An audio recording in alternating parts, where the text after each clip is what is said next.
Hello students, कैसे हो आप सभी लोग। उम्मीद है कि आप सभी लोग अच्छे होंगे। रेलवे इंजीनियरिंग के 34th लेक्चर में हम डिस्कस करने वाले हैं स्पाइक्स के बारे में, जो है एक फिक्सचर और फास्टनिंग की ही टाइप या फिर कंपोनेंट।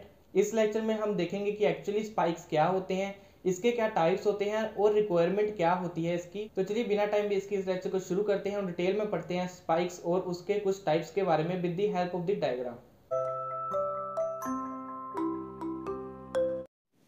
स्पाइक्स, सबसे पहले हम स्पाइक्स के बारे में जान लेते हैं कि स्पाइक्स होती क्या है। Spikes are fittings which are use to hold rails on a wooden sleepers. एक वुडन स्लीपर पर रेल को फिक्स करने के लिए जो फिटिंग्स या फिर फास्टनिंग यूज होती है उसे हम कहते हैं spikes. Spikes are of following types. Spikes के कितने टाइप्स होते हैं उनके बारे में जानते हैं। पहला है डॉग स्पाइक, दूसरा है राउंड स्पाइक्स, तीसरा है स्क्रू स्पाइक्स, चौथा है इलास्टिक स्पाइक्स। इन सभी के बारे में आगे स्लाइड में हम डिटेल में डिस्कस करते हैं। सबसे पहली है dog spikes. Dog spikes are commonly use to hold flat footed rails on a sleeper. जो हमारी फ्लैट फुटेड रेल होती है, जैसे अगर आपने हमारा रेल वाला लेक्चर देखा होगा तो उसमें मैंने आपको बताया कि हमारे रेल सेक्शन तीन तरह के होते हैं। पहला होता है डबल हेडेड रेल, दूसरा होता है बुल हेडेड रेल और तीसरा होता है फ्लैट फुटेड रेल। जो हमारी फ्लैट फुटेड रेल होती है वो इंडिया में बड़े पैमाने में यूज़ हो रही है, और जो बुल हेडेड रेल है वो हमारे इंडिया में सिर्फ पॉइंट एंड क्रॉसिंग बनाने के लिए यूज़ होती है। जो हमारी फ्लैट फुटेड रेल है उसे फिक्स करने के लिए स्लीपर पर हम डॉग स्पाइक्स की मदद लेते हैं। Four spikes are used on a single sleeper, two spikes और ईच साइड। जैसे आपको पता है कि एक स्लीपर पर हमारे दाएं और बाएं दोनों तरफ जो है एक एक रेल सेक्शन फिक्स किया जाता है। उस एक रेल सेक्शन को फिक्स करने के लिए हम टू स्पाइक्स की मदद लेते हैं। तो एक स्लीपर पर दोनों तरफ हमारा रेल सेक्शन फिक्स करने के लिए हमारी टोटल स्पाइक्स यूज हुई हैं वो फोर हैं। तो एक स्लीपर के लिए हम फोर स्पाइक्स यूज करते हैं। It is cheaper and can be easily removed और फिक्स्ड। ये चीपर होती हैं यानी कि सस्ती होती हैं, और ये ईजिली रिमूव भी हो जाती है और फिक्स भी हो जाती है। The only demerit of dog spike that it becomes loose under wave action. Wave action क्या होता है।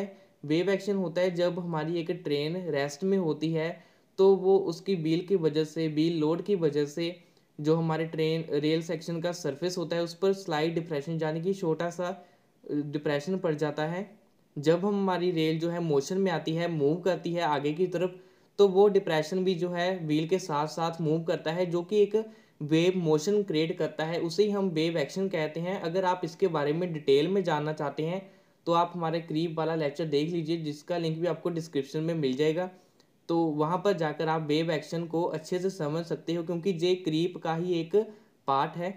तो जहाँ पर हम बात कर रहे थे वेव एक्शन की वजह से जो हमारे स्पाइक्स होते हैं, डॉग स्पाइक होते हैं, वो जो है आसानी से लूज हो जाते हैं। जे इसकी एक डीमेरिट है। डॉग स्पाइक्स को आप इस डायग्राम में देख सकते हो, सभी स्पेसिफिकेशन इसमें दी गई है। इन सभी डिमेंशंस को आप देख सकते हो। इनमें से कुछ डिमेंशंस आप अगर आपको याद रहे तो आप एग्जामिनेशन में लिख सकते हो, वरना आप सिंपल डायग्राम भी बना दोगे तो भी आपको जो है इसके मार्क्स मिल जाते हैं। नेक्स्ट है round spikes. Bull headed rails require chairs to keep them in position. जैसे आपको पता है कि बुल हेडेड रेल जो होती है, जो मैंने आपको बताया कि पॉइंट एंड क्रॉसिंग पर ही यूज़ होती है, उसे फिक्स करने के लिए हमें चेयर्स की ज़रूरत होती है। To fix chairs of bull headed rails round spikes are used. Bull headed rail के लिए जब हम चेयर को फिक्स करते हैं, चेयर को फिक्स करने के लिए हम जो है राउंड स्पाइक्स का यूज़ करते हैं। It is also use to fix slide chairs of points and crossing. इसे हम जो है स्लाइड चेयर फिक्स करने के लिए भी यूज़ करते हैं पॉइंट्स एंड क्रॉसिंग के ऊपर। पॉइंट्स एंड क्रॉसिंग क्या होती है। पॉइंट एंड क्रॉसिंग ऐसा ट्रैक होता है जहाँ पर कि हमारी ट्रेन एक ट्रैक से दूसरे ट्रैक पर मूव करती है, उसे हम कहते हैं पॉइंट एंड क्रॉसिंग। इसके बारे में हम जो है नेक्स्ट यूनिट्स में डिटेल में पढ़ने वाले हैं। तो उन लेक्चर्स को मिस ना करने के लिए आप मेरे चैनल को सब्सक्राइब करके रखिए, ताकि आपको उसका नोटिफिकेशन मिल सके। राउंड स्पाइक को आप इस डायग्राम में देख सकते हो, इसकी सभी स्पेसिफिकेशंस को देख सकते हो। इसका जो हेड होता है वो राउंड होता है, इसका जो डाया है वो 19 mm है, जहाँ पर आप इसके पूरे डायग्राम को देख सकते हो। थर्ड है screw spikes. Screw spikes are use to fasten the rails with wooden sleepers. जो स्क्रू स्पाइक्स होती है वो रेल को वुडन स्लीपर के साथ जो है फिक्स करने या फास्टन करने के लिए यूज़ होती है। The holding power of the spikes is more than dog spikes. जो हमारी डॉग स्पाइक्स होते हैं, जैसे पहले हमने पढ़ा फर्स्ट स्पाइक्स में, उससे ज़्यादा इसकी पावर होती है, होल्डिंग पावर इसकी उससे ज़्यादा होती है। It can also resist the lateral thrust of the rail. ये लेटरल थ्रस्ट को भी जो है रजिस्ट कर सकती है। लेटरल थ्रस्ट क्या होता है? जब हमारी रेल सेक्शन जो है दाएं या फिर बाएं की तरफ मूव करने की कोशिश करती है ड्यू टू द फोर्स या फिर लोड ऑफ द ट्रेन, उसे हम कहते हैं लेटरल थ्रस्ट। स्क्रू स्पाइक को आप इस डायग्राम में देख सकते हो, इसकी स्पेसिफिकेशंस भी आपको इसमें दी गई है। नेक्स्ट है हमारी elastic spikes. Elastic spikes are use to hold flat footed rails to wooden sleeper.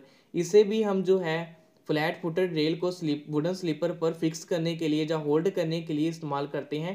It is better than dog spikes because it is not pulled up by wave action. इसे हम जो है बेटर मानते हैं dog spikes से, क्योंकि इस पर किसी भी तरह से वेव एक्शन का कोई इफेक्ट नहीं पड़ता। हमारी जो डॉग स्पाइक होती थी वो वेव एक्शन की वजह से लूज हो जाती थी, लेकिन इसमें ऐसा कुछ नहीं होता है। ये एक तरह से आप मान सकते हो कि डॉग स्पाइक का एक एडवांस वर्जन है। It gives the better stability, जब बेटर स्टेबिलिटी देती है। आप इलास्टिक स्पाइक्स को इस डायग्राम में देख सकते हो, साथ में सभी स्पेसिफिकेशंस को भी देख सकते हो। नेक्स्ट है रिक्वायरमेंट्स ऑफ स्पाइक्स। एक आइडियल स्पाइक्स में क्या करेक्टरिस्टिक्स होने चाहिए, उसकी क्या क्वालिटी होनी चाहिए, उसके बारे में जानते हैं। ईजिली फिक्स्ड और रिमूव। जो हमारी स्पाइक है, आइडियल स्पाइक होती है, वो ईजिली फिक्स हो जानी चाहिए और रिमूव हो जानी चाहिए ज़रूरत पड़ने पर।